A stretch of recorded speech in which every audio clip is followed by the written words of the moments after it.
everybody, welcome to my channel. In today's video, I'm going to be giving you guys an update on this deep freezer that I painted a while ago. Right now, the deep freezer is out in the garage, and the reason why it's out here is because we're actually getting a new deep freezer. Hopefully you guys enjoy this video. Please remember to like and subscribe. Okay, for starters, please excuse the mess in the garage. This is my husband's area out here. He's responsible for keeping this clean, not me. But getting back to the deep freezer, hopefully the lighting is not too bad in here and you guys can get a good look at the deep freezer from back when I posted that original video till now. As you can see, the deep freezer, the paint on the deep freezer still looks pretty good.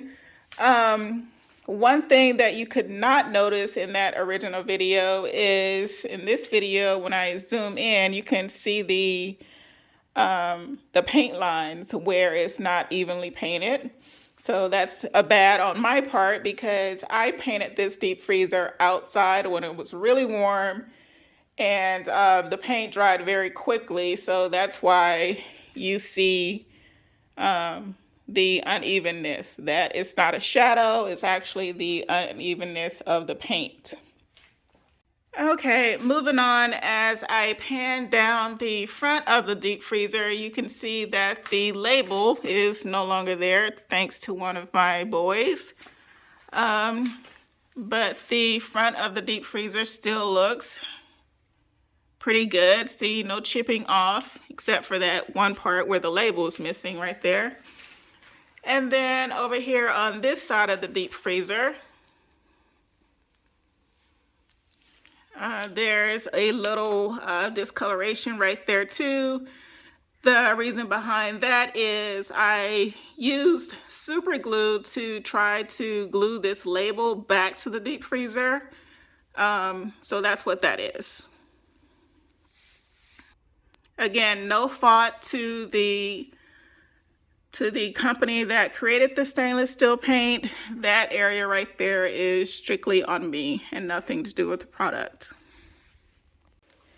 And moving around to the back of the deep freezer, I don't remember whether or not I showed this part in that last video or not, but if I zoom in right here, you can see a tad bit of peeling.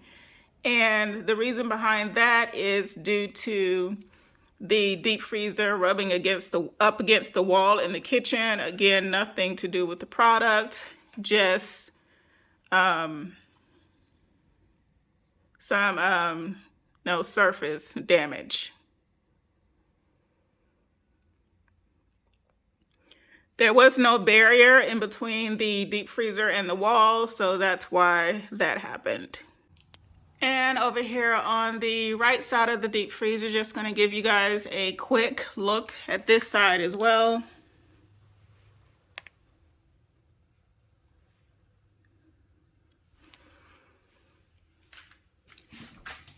And opening up to the inside of the deep freezer.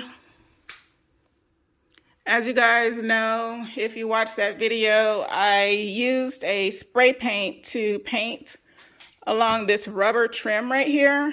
A little bit of that is chipping off, but the spray paint that I bought, it was actually something that I've had for a while, and it was not purchased in conjunction with the stainless steel kit.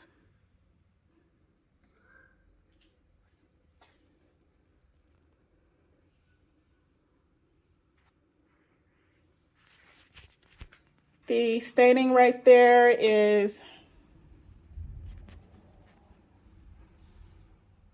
actually not sure what that staining is.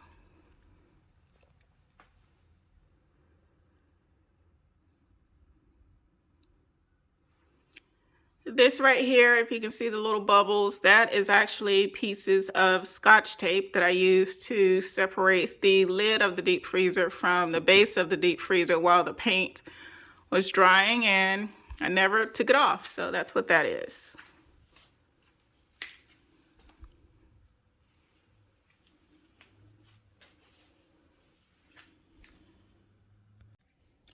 So there is the updated overview of this deep freezer. To answer the question, does the paint chip off? In my opinion, no, it doesn't.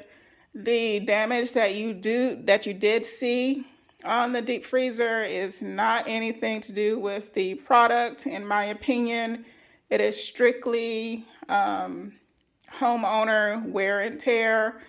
No brushing up against the wall, no dealing with kids and whatnot. So nothing against the product itself. And lastly, before I end the video and show you guys the new deep freezer, I wanted to tell you why this deep freezer is out here in the garage in the first place. So after I painted the deep freezer, I want to say maybe about 3 to 6 months after that, the compressor completely died. So I would say a little bit after I posted the cabinet restructuring / mini fridge video, a little bit after that point, that is when the compressor on this deep freezer just decided to stop working. Now, during the time that we had this deep freezer, we never got it serviced.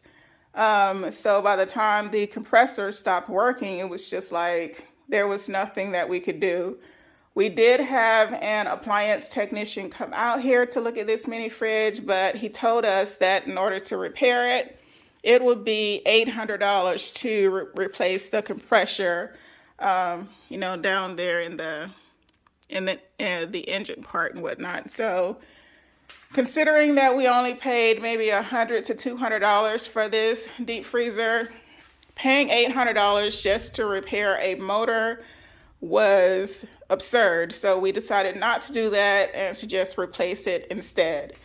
Now, this deep freezer does have sentimental value,